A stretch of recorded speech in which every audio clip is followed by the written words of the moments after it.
I'm really excited about the superstar that we have in studio today because, first and foremost, let's rewind to Christmas time. I was at Garden City Mall and there were people doing live caricatures of, if you're shopping, you just sit down and then they just draw you live and it's so cool. But the line that was there was so long.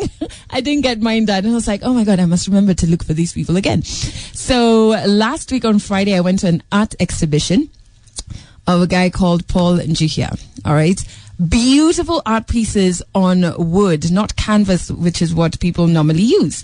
And then I started talking about, I should really introduce you to Team Adele because I'm really trying to get to know what people are doing in the 254 when it comes to visual art. And I was like in December, I was looking for a someone to do live caricature. And he was like, oh, that was me. I was at Garden City. So I had to bring him on the show. We have Paul Njihia live in studio with us. Good morning. How are you doing? Good morning, too. So I'm really excited because we've never done this on Kiss FM on Breakfast with the Stars, right? So we're going to be learning about your art journey, but you're also doing live. Is it called doing live caricature? Yeah, live caricature. Yeah, he's doing a live piece in studio, which of course we're going to be taking video of and we're going to share it with you, Team Adele. I thought it was going to take him 1 hour. He walks in and I was like, so how long will it take you? He's like, I'm a bit rusty, so 15 minutes. What? But let's start from the very beginning, Paul, because you're self-taught. Yeah. When did this happen and how did you stumble on this talent that you have? Okay, I've been drawing for a while now. Yeah. Since I was young. Yeah. But then when I was in campus in second year, yeah, I kind of decided this is the direction I want to take after coming across YouTube videos and coming across stuff on the internet. So the rest of us use the internet for selfies, but for me, same for me. Yeah, but you also, so you just came across what on YouTube? I came tutorials on painting, and that's how I started to paint because initially I was drawing a lot, so I came across tutorials on painting on YouTube. Yeah, then I actually tried painting and. Then later on, 5 years ago, I came across caricatures and I decided I need to learn this because I found it quite interesting. It is quite interesting. For me who can't draw, I can't even draw a stick man, but I'm just if I had the talents, Yeah. But what were you studying in campus? I was doing BCom. Okay. And then did you used to draw in high school? Yeah, or I used to draw in high school. During class year, those guys? Yeah. They are the back. Yeah. Hunched over something. Yeah. Drawing, do you ever feel maybe some of the things that kept you away from art is because people view art as a hobby, not a career? Okay, yeah. There's that it's enough with African parents. Yeah. It's they expect you to study, get good grades, and get a good job. Yeah. So, but along the way, I decided, okay, I'm old enough to make my own decisions. Yeah. So this is the direction I want to take, and I stuck with it. Yeah. So you stuck with it. Yeah. All right. So we're going to start this live. Do you call this? I feel like I'm being too structured. Is it a live caricature session? What? Can call it that. We can call it that. We're going to start that. We're going to take videos in studio. When we come back, I really want to know the money angle of it because I think that's where a lot of African parents, they're like, are you going to be able to eat? Are you going to be able to live off of this? And we'll also get to his latest exhibition that has art pieces that I have never ever seen before. He's drawing something that and painting something that you and I pass every single day, but we don't even notice that there's art behind it. So stick around to find out exact journey as his drawing. And so he's self-taught, learned on YouTube while he was in second year in uni doing BCom. And so wait, if I make you talk now, will it change how the... No, I'm used to it. Yeah, should I just let you be? Yeah. How was it the first time when you first entered the world of art? What was the first thing that happened or you experienced that you were like, maybe I should just go back to BCom. This thing is kidogo tricky. At first I joined Corner Trust. Mm-hmm. Then I met a lot of very good artists, and then am I even good enough? Yeah, yeah. Then a lot of people had their own styles, so I didn't really have one. Yeah. And I was a bit confused for like a year. Yeah. Yeah, before I found myself. So finding myself at first was a bit hard. It was tricky. Yeah, it was tricky. You currently have an exhibition that's running, right? Yeah. And what's the name of the exhibition or the theme of the exhibition? The title is Work in Progress. Yeah. Yeah, and it's about the buildings coming up in Nairobi. Yeah. Yeah. So but the focus of the paintings is the wooden scaffolds. Yeah. Yeah, around the buildings. Yeah, and I was saying, like, we pass it all the time. Whenever there's a building being constructed, you're seeing all of these wooden poles around the building, which is what the workers used to climb up and do the top levels. Yeah. And I think I've only thought about it once, so I'm like, is this thing safe? But then in passing, what made you look at this and think, I need to draw this and I need to paint this? I used to pass a lot of these buildings. Yeah. And the scaffold was so, I would say, kind of intricate. Yeah. And a bit complex. Yeah. So I thought maybe this looks really nice. Yeah. Yeah. So every time I was amazed. And of course there are a lot of buildings around where I live. Yeah. Which are coming up. So every time a new building was being put up, the scaffold used to amaze me all the time. Okay. Yeah. So, where is this exhibition currently showing? It's showing at the Kobo Trust. Yeah. It's 523 on Riara Road. Yeah. Yeah. So I went on Friday, and it was absolutely amazing. Shout out to my friend Seba, who told me we have to pass by my friend's exhibition. I was like, okay, I don't know what this is, but let's go. And I was absolutely amazed because you paint on wood. Yeah, on plywood. Yeah. Yeah. I've never seen that.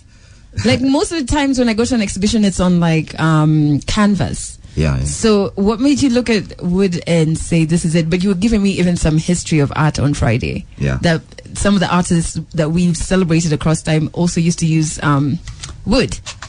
Yeah. Yeah. So what made you say, okay, even me? Okay, a friend of mine had a lot of, let's say, like 50 pieces of plywood. Yeah. Used to I don't know what he used them for, yeah. But then I got them from him. Yeah. He kind of gave them to me. Yeah. So I ran out of canvas one day and I had all these pieces of plywood. Yeah. And I wondered what can I do with them? Yeah. And let me just try and draw on one of them, and that's how it started. Okay, yeah. So y'all can check out the exhibition, and when we come back, more on his journey and maybe what he's drawing like. So we're hanging out with Paul Njihia, who is a Kenyan artist. We've given you deets about his exhibition. You need to go and check it out because I have never seen something so real come to life, something that we see every single day. And what's also interesting is that he paints on wood. So some of the pieces, man, it's just out of this world. However, you can check out the exhibition on Riara Road. It's at Kobo Trust, which is 523. Did I get that right? 523 on house number 523 on Riara Road. But what I also want to know is the money aspect, because, okay, I think our parents mean well, like when they're just like, how did you have that conversation, by the way, about from BCom to arts? I actually waited to graduate. And then they were cool. Then you handed the degree. No, they were like, okay, maybe you should work for like 5 years first. Yeah. Save up, then do your own stuff. Yeah. But then I wasn't living at home, so I was like, okay, I'm doing good. Yeah. So just give me time. But of course, every other time they were like, okay, are you still looking for a job? Yeah. Like, no. So in many words, Paul, you were doing it undercover. So your folks thought that you were actually like still looking for a job in the BCom world. Yeah. Oh my God. But let's talk about the money aspect, right? Yeah. Is there money in the visual arts? Or do you have to be smart about it? I think you have to be smart, and it takes time. Yeah. It's just like entrepreneurship. Yeah. Yeah. So the initial years are tough, but then you get to learn a few things, then kind of gets easier along the way. Yeah. And I guess diversifying, because you do, the pieces that you're doing at your exhibition, then there's obviously the live caricature that you're doing at events, at malls. So that's pretty dope. We have Moi Pizza here on Twitter who has posted up something for you to evaluate, right? Yeah. He's done he's done a portrait. I can call it a portrait of Baba. Yeah. So I'm going to show it to you in a bit. But have you ever had people tell you that your art is not good? Not really. Yeah.